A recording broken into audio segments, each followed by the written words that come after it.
Hey everybody, I'm here today to show you how to tighten a loose faucet handle. In this video, I'll be going over the basic steps that are required to tighten a faucet handle that is loose. As you can see right here, this is a faucet with two handles, and these are going to be the faucets that are most likely to get loose handles over time. If you have a faucet with a single handle, it can still get loose, but the truth of the matter is that these are way more prone to getting loose over time. That's why I chose to use this faucet, this specific type of faucet for this tutorial. So as you can see right here, this is an example of a handle that is kind of loose right here, and this is an example of a handle that is really loose. So we got kind of loose, a little bit loose, wobbly, and then really loose, okay? Now here's the thing. It's actually really simple, and all that you need is a small screwdriver, just like this one. This is just a Phillips head screwdriver, and here's what you're gonna do. You're gonna look at the top, okay? And most likely you're gonna have a cap. It might look exactly like this, or it might look similar to this. But what you wanna do is you wanna use your fingernail to pry off the cap. Now you can use a small screwdriver, but then if you use a screwdriver or anything that's metal, you might end up scratching the faucet handle, and I don't want you to do that. So I always just recommend using your fingernail. As you can see, my fingernails are not long by any means, so you don't really need a long fingernail to do it, but get your fingernail under the lip and just pry it up. As you can see, this is the cold side. Remember how it looks when you put it on, so when you have to put it back on, it's gonna look like that.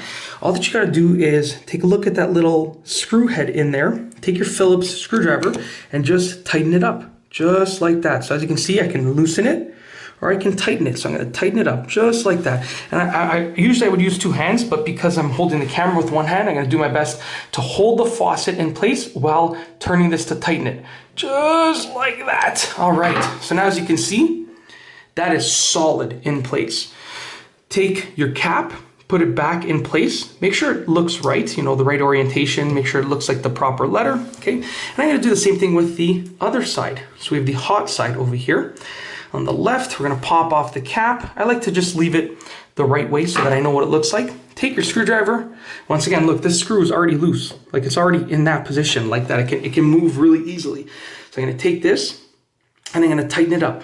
Now with this side, when I'm tightening it, when I'm turning it clockwise, it's actually pushing the faucet handle towards like the stopping point. It's pushing it that way. So I don't actually have to hold the faucet handle, because as I tighten it, it's actually, you know, the faucet handle is acting as its own leverage. So once again, tighten it up. Now you don't want to continue tightening it past the point where the screwdriver is turning, because then you're going to strip the screw, and that's going to be a problem. Then if it becomes loose again and the screw head is no longer intact, it's going to be a problem. You're going to have to fight to get it out, and then figure out a way to put a new screw, the same type of screw in there. So take your hot cap, put it down like that, make sure it's nice and properly oriented. That's it. As you can see, the handles are nice and tight. And that's it. That is how to tighten a loose faucet handle. It's an easy method, and literally all that you need is a Phillips head screwdriver. There might be a different type of screw in there, but most of the time it's just going to be just a simple Phillips head screwdriver. And that's it. If you like this video, please be sure to give it a thumbs up. Let me know what you think down below as a comment. And of course, be sure to subscribe for more great videos just like this one. And that's all I have for you today. Thanks for watching.